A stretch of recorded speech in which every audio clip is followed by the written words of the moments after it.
Gradski parkovi jedina su mjesta u gradu koje pogoduju bioraznolikosti, a upravo postavljanje kućica za ptica, nastamba za ježa ili na primjer kućica za šišmiša pogoduje zapravo nastanjivanju tih vrsta i zapravo povećanju bioraznolikosti.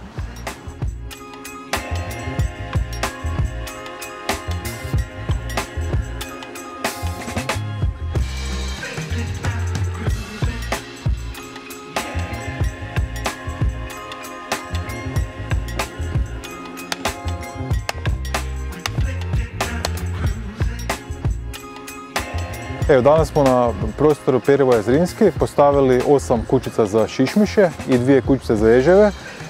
To je nastavak akcije sa Optikom Briljant koja se javila kao privatni donator sredstava saznavši za vandalistički čin uništenja našeg hotela za kukce.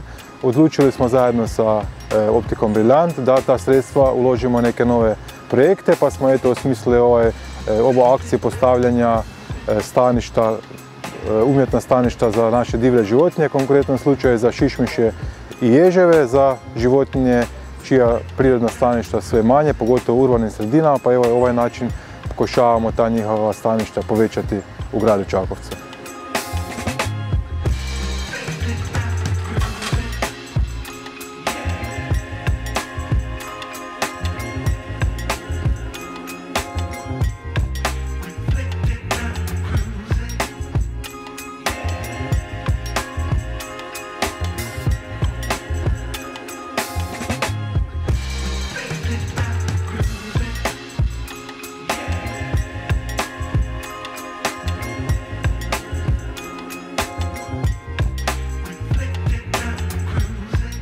Da, svaki od nas može nešto doprinijeti, pa nadam se da na taj način podižemo svijest o očuvanju prirode i zaštite okoliša životinja, divljih životinja u parku, tako da. I možda se nadam i nekoj daljnjoj suradnji.